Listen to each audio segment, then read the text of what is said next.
তো ইতিহাসের বাঁকে বাঁকে এরকম আরো বাংলাদেশে হত্যাকাণ্ড ঘটেছে, কিন্তু সেই বিষয়গুলো কিন্তু মূলত এই যে ক্ষমতা কেন্দ্রিক ভাগ বাটোয়ারা সেটাই কিন্তু মুখ্য বিষয় ছিল।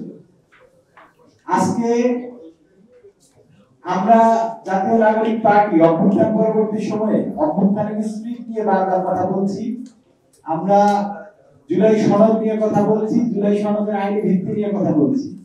এই কথাগুলো বলার অন্যতম মূল কারণ হচ্ছে যে অভ্যুত্থানের পরে একটি নতুন যে রাষ্ট্র কাঠামো গঠনের যে সময়, সেই সময় আমাদের পূর্ববর্তী যারা ছিল তারা বারবার ব্যর্থ হয়েছে, এবং এই ব্যর্থতার দায়ে আমাদেরকে আবার নতুন করে প্রায় 1500 থেকে 2000 আমাদের যে ভাইয়েরা আছে তাদেরকে জীবন দিতে হয়েছে, আমাদের অনেক আহত হয়েছে। তার কারণটা হচ্ছে এই নতুন একটা রাষ্ট্র কাঠামো গঠন। আজকে এই বক্তব্যের মাধ্যমে এখান থেকে বলতে চাই, আমরা জুলাই সনদের যখন আদেশের কথা বলি, যখন আমরা গণভোটের কথা বলেছি, একটা জায়গায় একমত হয়েছি, ঠিক সেই জায়গায় একটি রাজনৈতিক দল তারা নির্বাচনী টেনে ওঠার জন্য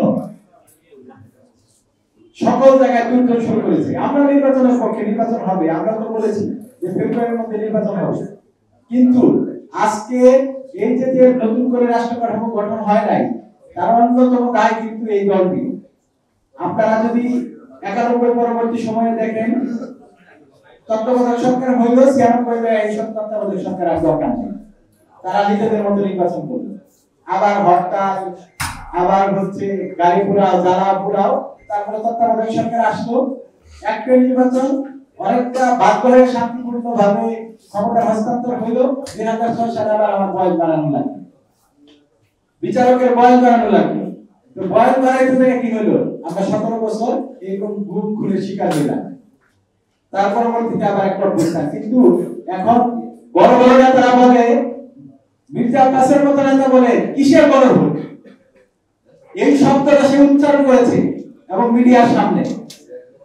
আমার মনে হয় সে এটা কিভাবে উচ্চারণ করলো, এই ছেলেদের রক্ত, এই অভ্যুত্থানের পরে একটা মীমাংসিত বিষয়কে সে কিসের গণভোট, এই শব্দের উচ্চারণের মাধ্যমে সে আমাদেরকে শুধু ক্ষুণ্ণ করে নাই, আমাদেরকে শুধু ছোট করে নাই, এই অভ্যুত্থানে যারা অংশগ্রহণ করছে প্রত্যেকটা মানুষকে সে ছোট করেছে। আমরা আজকে যে রাষ্ট্র গঠনের ব্যর্থতা যে অনিবার্য সময়, এই কথার প্রেক্ষিতের অন্যতম ঘটনা হচ্ছে যে 4 নভেম্বরের মতো আবার যেন কোনো ঘটনার সৃষ্টি না হয়। আমরা সত্যিকার অর্থেই একটি গণতান্ত্রিক রূপান্তরের দিকে ধাবিত হতে চাই, এবং আগামীর যারা প্রজন্ম তাদেরকে সুন্দর একটি রাষ্ট্র আমরা উপহার দিতে চাই। সেই রাষ্ট্র উপহার দেওয়ার প্রকল্পে আমরা বড় যে রাজনৈতিক দল, যারা নিজেদেরকে অনেক বড় রাজনৈতিক দল বলে দাবি করে, তাদেরকে আহ্বান জানাতে চাই, আপনারা জুলাই আদেশ দেওয়ার ব্যাপারে এবং এই গণভোটের যে সুরাহা, দুই দলের ইগুর যে খেলা, এই খেলা না খেলে আপনারা একটা জায়গায় একমত হন।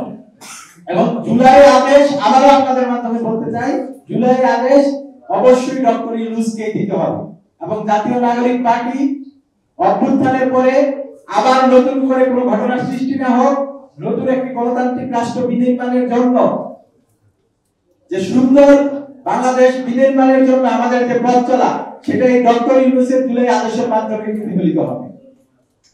আপনাদেরকে আবার ধন্যবাদ জানিয়ে আমি আমার বক্তব্য এখানে শেষ করছি। ধন্যবাদ সবাইকে। আসসালামু আলাইকুম।